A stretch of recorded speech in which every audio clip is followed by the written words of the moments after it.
नमस्कार, मी संकेत आवटे। आज आपण या स्टॉक बद्दल बोलणार आहोत ज्याने मागील एका वर्षामध्येच 150 ते 200% रिटर्न दिले, मागील 2 वर्षामध्ये 700 ते 800% रिटर्न दिले। एवढ्या मोठ्या प्रमाणात त्यामध्ये ग्रोथ झाली। आपण त्याच स्टॉक बद्दल बोलतोय जो आता सध्या डायरेक्ट 2 नंबरला जाऊन पोहोचलाय। पहिल्या नंबरला मारुती सुझुकी, त्यानंतर होती हुंदाई, पण डायरेक्ट आता टाटा मोटरने हुंदाईला मागे टाकून 2 नंबरची पोझिशन मिळवलेली आहे, म्हणून आपण त्याबद्दल डिस्कस करतोय। आणि सगळ्यात महत्त्वाची गोष्ट, JLR हा ब्रँड सुद्धा त्यांच्याकडे आहे जो 2008 साली त्यांनी ॲक्वायर केलेला होता। काय असेल स्टॉकचं भविष्य? अजून जास्त तो ग्रो होऊ शकतो की खूप जास्त खाली येऊ शकतो? पुढे काय होऊ शकतं हे टेक्निकल आणि फंडामेंटल ॲनालिसिस करून आपण बघणार आहोत। त्यामुळे पहिला चॅनलला सबस्क्राइब करा, बेल आयकॉनला प्रेस करा आणि अशाच नवनवीन व्हिडिओ पाहत राहा। टाटा मोटर्सचं कंप्लीट फंडामेंटल ॲनालिसिस आपण सध्या करणार आहोत, ज्यामध्ये आपल्याला समजेल 125 देशांमध्ये कारोबार करणारा हा स्टॉक किंवा ही कंपनी किती चांगल्या प्रकारे अजून ग्रो होणार आहे। खूप चांगले प्रोजेक्ट आणि खूप चांगल्या कार्स आता सध्या या कंपनीने लॉन्च केलेले आहेत, ज्या खूप लोकांना पसंत पडत आहेत। म्हणूनच ही कंपनी डायरेक्ट 2 नंबरला जाऊन पोहोचली आणि याचाच रिझल्ट आपल्याला पाहायला मिळतो की स्टॉक जवळपास या 2 वर्षामध्ये 700 ते 800% रिटर्न देतोय। ही खूप महत्त्वाची गोष्ट आहे। त्यामुळे डायरेक्ट आपण फंडामेंटल ॲनालिसिस करू, ज्यामधून आपल्याला समजेल पुढे आपल्याला काय ॲक्शन घ्यायची आहे। मार्केट कॅप आहे 1,75,000 कोटी रुपयाचा, करंट प्राइस 490 रुपये तुम्ही इकडे बघू शकता। याने हाय बनवला होता 537चा आणि लो होता 185 रुपयाचा। इथून बघू शकता जर तुम्ही स्टॉक हा इकडे बाय केला असता जवळपास 200% रिटर्न तुम्हाला इकडे मिळाले असते जर तुम्ही इन्व्हेस्ट केलं असतं तर। स्टॉकचा पीई रेशो तुम्हाला इकडे बघायला मिळणार नाही, कारण त्याचं मी पुढे तुम्हाला सांगतोय। ROE रिटर्न ऑन इन्व्हेस्टमेंट इकडे मायनसमध्ये पाहायला मिळतोय। खूप खराब गोष्ट आहे ही।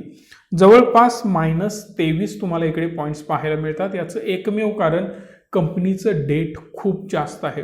कंपनीनं खूप जास्त कर्ज घेतल्यामुळे त्याचे इंटरेस्ट यांना पे करावे लागतात। खूप जास्त यांचे एक्सपेन्सेस आहेत, so that return on investment यांची मायनसमध्ये दिसते। सो दॅट आपल्याला इकडे पीई रेशो सुद्धा बघायला मिळत नाही। डिव्हिडंड यील्ड सुद्धा इकडे बघू शकता। EPS सुद्धा मायनसमध्ये जाणार, अर्निंग पर शेअर, कारण कंपनी लॉस मेकिंग आहे। नेट प्रॉफिट सुद्धा इकडे तुम्हाला बघायला मिळेल -13,591 कोटी रुपयाचं। सेल्स ग्रोथ सुद्धा मायनसमध्ये बघायला मिळते आणि इकडे सेल्स ग्रोथ मागील 7 वर्षामध्ये फक्त 1%ची आहे। म्हणजे एक गोष्ट लक्षात ठेवा, मागील 7 वर्षामध्ये फक्त 1%नी आत्ता ग्रोथ पाहायला मिळते। म्हणजेच काय, एका रेंजमध्ये सेल्स ग्रोथ पण आहे। पण जी हवा निर्माण झाली आहे ना, टाटा मोटर्स आता मल्टीबॅगर होणार, 10,000ला पोहोचेल, 20,000ला पोहोचेल, जे काही सगळं आता मार्केटमध्ये सुरू आहे त्याची पोलखोल तर आपण करणारच आहोत। पण जेन्युइनली खरे टार्गेट्स आपल्याला काय मिळू शकतात आणि रिस्क याच्यामध्ये काय आहे हे सुद्धा मी तुमच्यासोबत डिस्कस करतोय, ज्यामुळे दूध का दूध पाणी का पाणी तुमच्या समोर असेल आणि तुम्ही डिसिजन घेऊ शकता इन्व्हेस्ट करायचं की नाही करायचं, इन्व्हेस्टेड असाल तर बाहेर पडायचं की अजून जास्त होल्ड करायचं। सगळ्या कन्सेप्ट क्लिअर होतील। कंपनीचं प्रॉफिट अँड लॉस स्टेटमेंट जर आपण बघितलं तर सेल्समध्ये तुम्हाला एक ग्रोथ पाहायला मिळेल। 2010 साली 92,000 सेल्स होता, पण तिथून 1,22,000, 1,65,000, 1,88,000, 2,32,000, 2,63,000 इथंपर्यंत ठीक आहे। पण पुन्हा 2,73,000च आणि पुन्हा इकडे मायनसमध्ये आपल्याला सेल्स पाहायला मिळाला। परत थोडी ग्रोथ आपल्याला इकडे पॉझिटिव्ह पाहायला मिळाली, पण इथे अजून थोडीशी पॉझिटिव्ह ग्रोथ अजून पाहायला मिळाली 2019 साली। पण 20मध्ये ड्रॉप पाहायला मिळाला, 21मध्ये पुन्हा अजून ड्रॉप पाहायला मिळाला। आत्तापर्यंत 22मध्ये एक थोडासा राईज पुन्हा याच्यामध्ये झालेला आपल्याला बघायला मिळतो 2,92,000चा। सिंपल कन्सेप्ट आहे, स्टॉक खूप मोठ्या प्रमाणात हा सेल करतोय, कंपनी खूप मोठ्या प्रमाणात सेल्स फिगर दाखवते असं बिलकुल नाही। सेल्स नॉर्मल होतोय, खूप मोठ्या प्रमाणात ग्रोथ याच्यामध्ये सेल्समध्ये पाहायला मिळत नाही। नेट प्रॉफिट जर तुम्ही बघितलं तर 2,000 कोटीपासून 9,000, 13,000, 11,000, 8,000, डायरेक्ट 2019 पासून -28,000 कोटी रुपये जेवढं या वेळेत कमवलं ना, ते सगळं एका वर्षात मायनसमध्ये लॉसमध्ये कंपनी आहे। परत 12,000 कोटी, परत 13,000 कोटी, परत 13,000 कोटी, जेवढं आजपर्यंतचं प्रॉफिट होतं ते ऑलमोस्ट सगळं लॉसेसमध्ये घालवून टाकलेलं आहे। ही सिंपल कन्सेप्ट पाहता क्षणी कळते। डिव्हिडंड पेआउट जर बघितला तर तुम्हाला 33, 14, 9, 6, 5% पासून डायरेक्ट 0, 1%, 0, 0, 0, 0, 0 सगळे भोपळे पाहायला मिळतात इकडे. जर क्वार्टरली रिझल्ट्स बघितले तर डायरेक्ट डिसेंबर 2018 पासून मी तुम्हाला दाखवतो 76,000 कोटी रुपयाचा सेल होता. 86, 61, 65, 71, 62 म्हणजे ऑलमोस्ट सेल डाऊन होत गेला, कमी होत गेला. पण वेळ तर वाढत होती. वेळेप्रमाणे हा सेल ॲक्च्युली वाढायला पाहिजे होता, तो ड्रॉप होत गेला. आपण इकडे समजून घेऊ शकतो मार्चमध्ये कोविड होता, बऱ्याच साऱ्या गोष्टी होत्या. पण 18-19मध्ये तर अजून चांगली ग्रोथ आपल्याला दिसायला हवी होती, पण ती दिसली नाही. पण ती ग्रोथ आता सध्या आपल्याला बघायला मिळते. आणि आत्ता टाटा मोटर नंबर 2ला पोहोचला आहे. ते कशामुळे ते पण मी पुढे तुम्हाला सगळ्या गोष्टी सांगणार आहे. ऑपरेटिंग प्रॉफिट आणि नेट प्रॉफिट हे सुद्धा तुम्ही बघू शकता, सगळं मायनसमध्ये आहे इकडे. त्यामुळे बिलकुल लॉजिक बनत नाही की कंपनी प्रॉफिटेबल आहे. 100% नाही, कारण कंपनीचं कर्ज जास्त आहे. हेच कर्ज आपल्याला या बॅलन्स शीटवर पाहायला मिळतं. बॉरोइंग्समध्ये 2010 साली 35,000 कोटी रुपयाचं कर्ज होतं आणि पुढे ते कंटिन्युअसली वाढत गेलं. ज्या प्रमाणात सेल वाढलेला नाही त्याच्यापेक्षा कितीतरी जास्त प्रमाणात कर्ज वाढत गेलं आणि जवळपास ते 1.5 लाख कोटी रुपयापर्यंत आता सध्या जाऊन पोहोचलंय. जेवढा कंपनीचं मार्केट कॅप नाही तेवढा कंपनीचा कर्जाचा बोजा आहे. सध्या हा स्टॉक पीकवर असल्यामुळे 1,75,000 कोटी रुपये मार्केट कॅप दिसतं, पण कर्ज जवळपास 1.5 लाख कोटी रुपयाचं आहे. म्हणजे जवळपास फक्त 25,000 कोटी रुपये मार्केट कॅप शिल्लक राहतं. पण जर स्टॉक इथून करेक्ट झाला तर जेवढं कंपनीचं मार्केट कॅप नाही त्याच्यापेक्षा जास्त कंपनीचं कर्ज होणार, हे पण आपल्याला गृहीत धरायला हवं. एक चार्ट मी तुमच्यासमोर प्रेझेंट करतोय, ज्यामध्ये हा निळा रंग जो आहे तो कमर्शियल व्हेकल दाखवतो आणि जो ब्लॅक कलर आहे तो पॅसेंजर व्हेकल दाखवतो. ही एक कन्सेप्ट पहिला क्लिअर करून घ्या. 2013 साली जो सेल होता ना त्याची लेवल तुम्ही बघू शकता, जवळपास 7 ते 8 लाख क्वांटिटीपर्यंत यांचा सेल होता. तिथून सडनली तो ड्रॉप झाला आणि जवळपास 5 लाख क्वांटिटीपर्यंत पोहोचला. पुन्हा याच्यामध्ये डाऊनफॉल आपल्याला पाहायला मिळतात 16पर्यंत. पण पुन्हा अजून एक ग्रोथ याच्यामध्ये पाहायला मिळाली. सेम या गोष्टी लक्षात ठेवा. मी तुम्हाला हा ग्राफ दाखवतो. एक डाऊनफॉल आला, परत मार्केट वर गेलं, परत हा फॉल आपल्याला बघायला मिळाला आणि थोडंसं आता राईज आपल्याला बघायला मिळतोय. तर आपल्याला वाटतं की खूप मोठा राईज याच्यामध्ये झाला आहे आणि सेल खूप मोठ्या प्रमाणात होतोय. या सगळ्या कन्सेप्ट मी तुमच्या क्लिअर करणार आहे. एक गोष्ट टाटाची ड्रॉबॅक आता मी तुम्हाला सांगतोय. सुरुवातीला सगळे आपण पॉझिटिव्ह पॉईंट्स बघितले होते, पण महत्त्वाची निगेटिव्ह गोष्ट, कंपनीने ज्या गाड्या बनवल्या त्या लॉंग टर्ममध्ये सस्टेन करतात का? तुम्हाला आत्ता टाटा सुमो बघायला मिळते का? नवीन कंपनी टाटा सुमो विकते? बिलकुल नाही. आत्ता कुठली अशी कार आहे जी जुनी कार अजूनही कंपनी विकते? त्याच्यामध्ये मॉडिफिकेशन येत आहेत, त्याच्यामध्ये फेसलिफ्ट्स येत आहेत, हे तुम्हाला माहिती आहे? बिलकुल नाही. एकही जुनी कार आत्ता रिब्रँडिंग करून किंवा मॉडिफाय करून किंवा फेसलिफ्ट आणून विकल्या जात नाहीत. याच्या मागे काय कारण? तुम्ही म्हणाल टाटाला नवीन नवीन गोष्टी लॉन्च करायच्या असतात, नवीन नवीन कार्स आणायचे असतात, नवीन नवीन टेक्नॉलॉजी आणायची असते आणि तीही नवीन नावाने आणायची असते, म्हणून या सगळ्या गोष्टी होतात. पण ही मोठी लिस्ट तुम्हाला साईडला दिसत असेल, या लिस्टमधल्या कार या रिसेंटली लॉन्च झाल्या होत्या. टाटा एरिया असेल, खूप बेस्ट कार होती, खूप मोठी कार होती, अचानक ती गायब झाली. पण त्याचबरोबर इतरही या सगळ्या कार्स बघू शकता, 2 वर्ष, 3 वर्ष, 4 वर्ष, काही 6 महिन्यातच गायब झालेल्या कार्स आहेत. याचं काय कारण? याचं एकमेव कारण, जेव्हा त्याच्यामध्ये खूप जास्त प्रॉब्लेम्स येऊ लागले, कस्टमर कंप्लेंट्स येऊ लागल्या, त्या सॉल्व्ह होत नव्हत्या, खूप सारे इश्यूज त्यामध्ये होते, त्यावेळी कंपनीने डायरेक्ट ते प्रोडक्शन बंद करून टाकलं. जर तुम्ही ती कार बाय केली असेल तर रिसेल व्हॅल्यू तुम्हाला काय मिळणार? ऑलरेडी जर मॉडेल बंद पडतं तर तुम्हाला माहितीच आहे त्याच्या रिसेलची पूर्णपणे अक्षरशः वाट लागते. त्यामुळे कार बाय करताना आपण या गोष्टीचा खूप जास्त विचार करायला हवा. पण याची पॉझिटिव्ह गोष्ट पण आहे. एक पॉझिटिव्ह गोष्ट आता सध्या जर आपण बघितली, कंपनीने ज्या काही कार्स लॉन्च केलेत त्या दी बेस्ट क्वालिटी आपण मानू शकतो. टाटा सफारी असेल, टाटा हॅरियर असेल किंवा नेक्सॉन असेल, खूप चांगल्या कार्स आता सध्या त्यांनी लॉन्च केलेत. पण यांना आपण बेस्ट कधीपर्यंत म्हणणार? हे कधीपर्यंत स्वतःला सस्टेन करू पाहतील हे पण बघावं लागेल ना. कारण जोपर्यंत एक ट्रॅक रेकॉर्ड आपल्याकडे नसेल, 5 वर्षाचं, 10 वर्षाचं, 15 वर्षाचं, तोपर्यंत आपण यांना जज करू शकणार नाही. पण सध्याच्या घडीला जर बघितलं तर आता सध्या यांच्या ज्या कार आहेत त्यांना आपण चांगल्या क्वालिटीच्या कार मानू शकतो. 5 स्टार रेटिंग सुद्धा हे घेऊन येत आहेत, जेणेकरून सेफ्टीचा कन्सर्न जो भारतामध्ये आहे किंवा आपण मारुतीकडे ज्या नजरेने बघतो की खूप वीक कार आहेत आणि सेफ्टीच्या दृष्टीने खूप खराब कार्स आहेत, तो एक ठप्पा मारुतीवर पडला होता ना, तो ठप्पा टाटावर पडलेला दिसत नाही. म्हणजेच चांगल्या बिल्ड क्वालिटीच्या कार लोक मानताय त्यांना 5 स्टार रेटिंग असल्यामुळे. त्याचबरोबर सेमी कंडक्टरचा जो इश्यू होता तो खूप चांगल्या प्रकारे फक्त आणि फक्त टाटाने टॅकल केला, हे मी स्पष्टपणे म्हणू इच्छितो, जे बाकी कंपन्यांना जमलेलं नाही. इवन मारुती असेल, त्याचबरोबर असेल XUV 700 साठी आपली महिंद्रा झटत आहे, त्याचबरोबर असेल हुंदाई किंवा इतर कुठलीही किया मोटर्स किंवा इतर कुठलीही कार मेकिंग कंपनी असेल, त्यांना प्रॉपर सेमी कंडक्टरना टॅकल करणं जमलेलं नाही, ज्यामुळे प्रोडक्शन कमी झालं. प्रोडक्शन कमी झाल्यामुळे सेल्स कमी झाला, टीम तेवढीच होती, एक्सपेन्सेस वाढत गेले, कंपनी लॉस मेकिंग बनत गेली. हे सगळ्या गोष्टी इतर कंपन्यांबरोबर होत आहेत, पण टाटाने खूप चांगल्या प्रकारे याला टॅकल केलं. सेमी कंडक्टरची कमतरता जणू टाटासाठी नाहीच असं आपल्याला वाटतंय, कारण त्यांनी खूप चांगल्या प्रकारे याला मॅनेज केलेलं आहे. त्याच्या पुढचा पॉईंट एक पॉझिटिव्ह टाटामध्ये आहे, तो म्हणजे इलेक्ट्रिक व्हेकल. खूप चांगल्या इलेक्ट्रिक व्हेकल सेगमेंटमध्ये टाटाने एंट्री घेतलेली आहे आणि early moving advantage, first moving advantage हे टाटाला मिळू शकतं आणि खूप चांगले रिझल्ट्स तुम्हाला टाटाच्या इलेक्ट्रिक व्हेकलचे बघायला मिळत आहेत. ऑलरेडी ज्या लोकांनी बाय केलेले आहेत त्यांचे इनिशियली खूप जास्त इश्यूज होते, पण आत्तासुद्धा काही इश्यूज आहेत, पण सेल मात्र खूप चांगला होतोय. नंबर 1 ब्रँड आहे आता सध्या टाटा इलेक्ट्रिक व्हेकलमध्ये, ज्यामुळे यांचा सेल खूप चांगल्या प्रकारे अजून वाढतोय.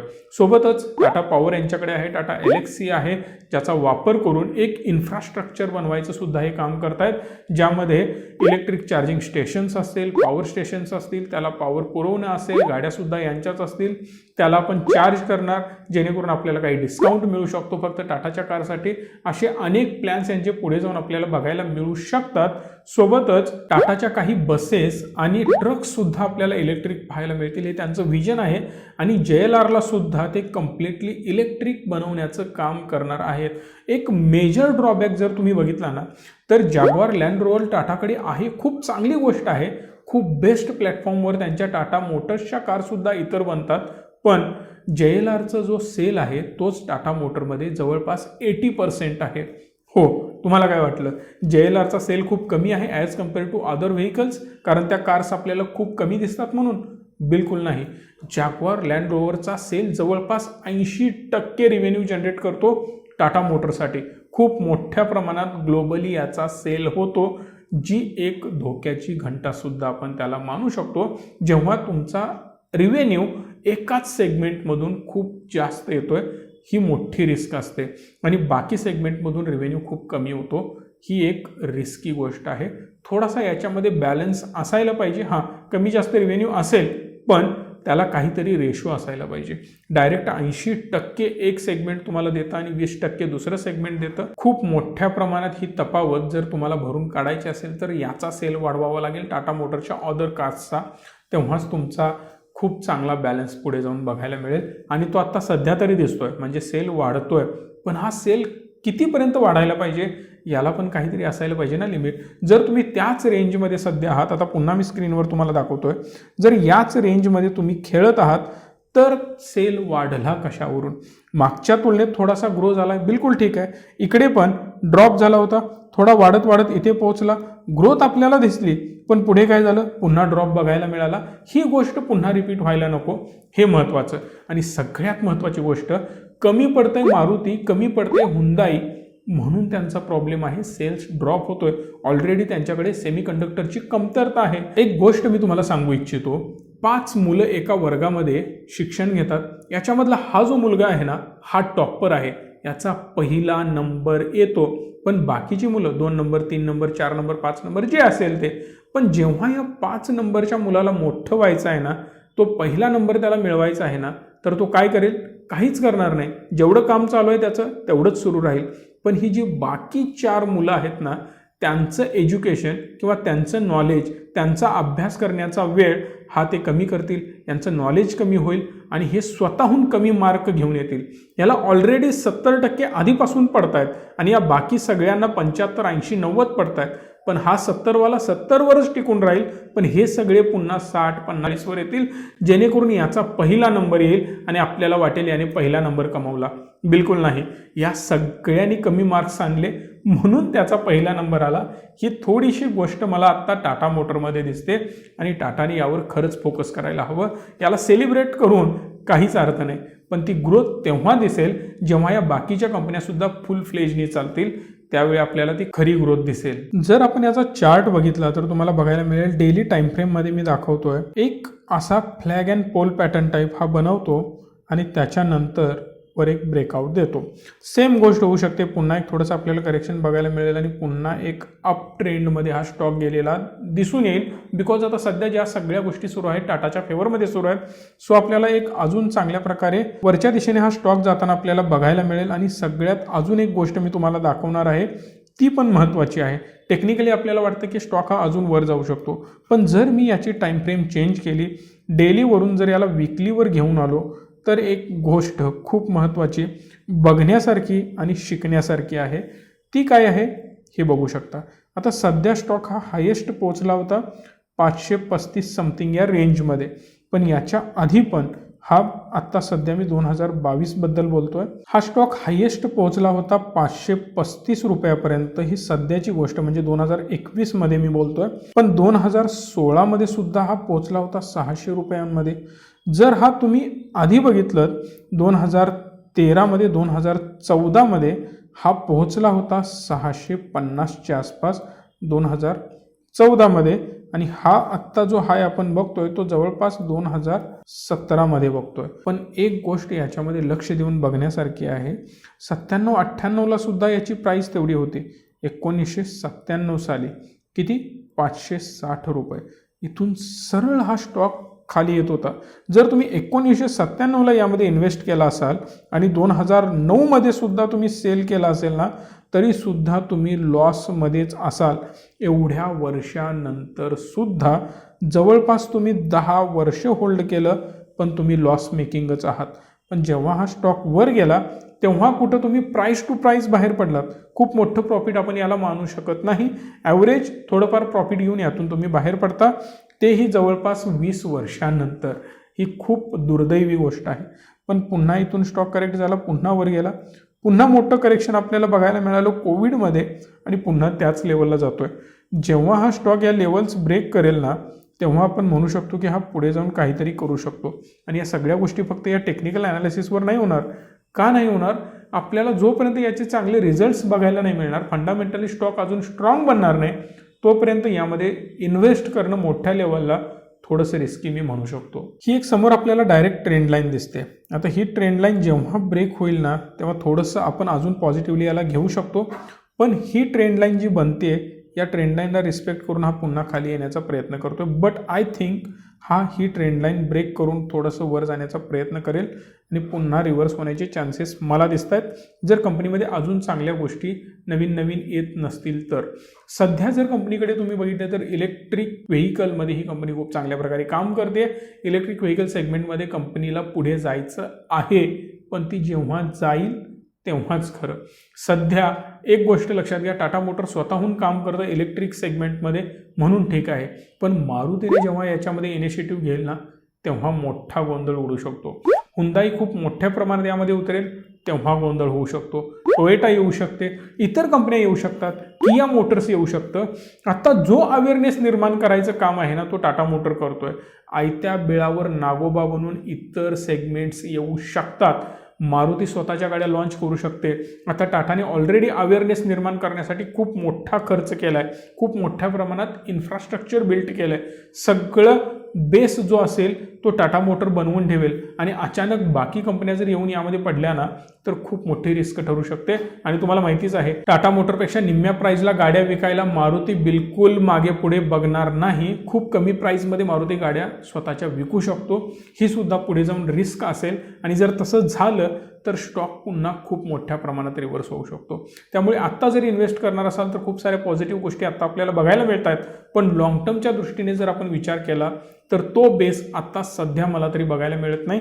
या व्हॅल्युएशनला इन्व्हेस्ट करू शकतो. थोडीफार अजून आपण वर जाऊन प्रॉफिट घेऊन यातून बाहेर पडू शकतो. पण मी असं म्हणणार नाही की हा स्टॉक आपल्याला खूप मोठे टार्गेट खूप लवकर अजून देऊ शकतो. याच्याबद्दल मला थोडीशी शंका आहे. नेहमीप्रमाणे व्हिडिओ आवडला असेल तर लाईक करा, शेअर करा, तुमचं मत मला कमेंट करून कळवा आणि चॅनलला सबस्क्राईब करा. धन्यवाद. Stay tune and stay positive.